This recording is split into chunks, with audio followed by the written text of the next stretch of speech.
Okay, now, the New York Times says that this group, Americans for Prosperity, there's some kind of heinous conservative group that were paying you money, I know you give it to charity, to do what? What were you doing? Why are they after you?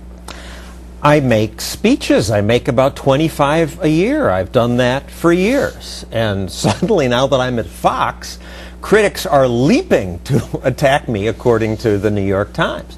And Americans for Prosperity. I like them. I'm an American. I'm for prosperity. I've discovered from 40 years of reporting that what creates prosperity is limited government. And that's what these people espouse, right? And I would like to share that with as many people who want me to speak. So they hire you. You fly down, I guess, to Arkansas, right? Right. You do a couple of forums for them.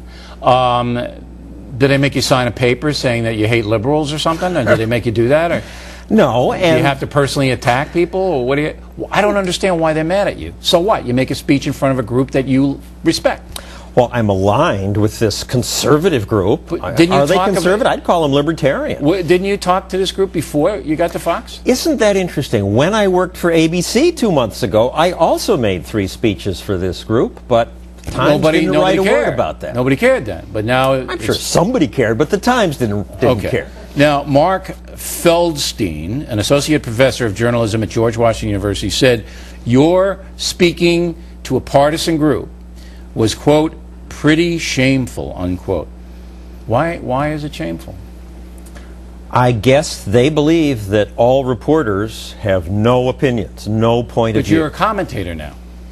And even before, I was a consumer reporter. I kind of invented it on TV, and we made it up as we went along. And you had to have an opinion. This product is bad. This is good. Here's hosing you. Or go to businesses. Why are you a crook? And they loved me then. I won 19 Emmy Awards. Then I got smarter. I saw how the regulation I called for made things worse, didn't help consumers, and simple competition was better. And I started praising business and occasionally criticizing regulation.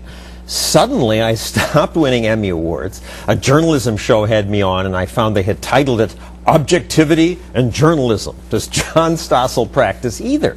If I'd been quicker, I would have said, look at the title of the show. It shows you have a point of view. We all do. I just admit mine. Okay.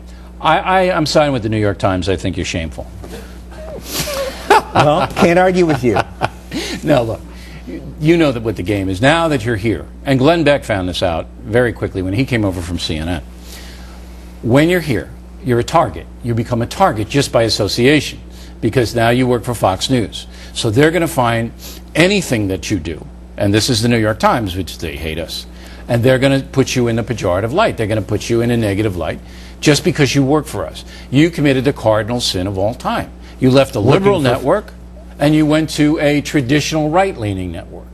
So you're never, ever going to be liked again by anyone. Does that make you sad?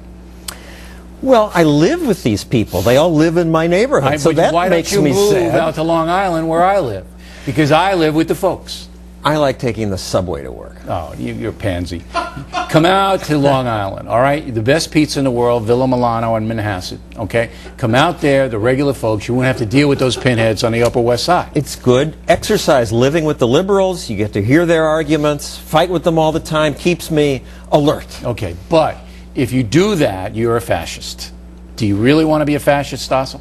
Do you really want to be that? Someone did come up to me on the street and say, are you John Stossel? Yes. I hope you die soon. Oh, is that right? You know, that was our boss.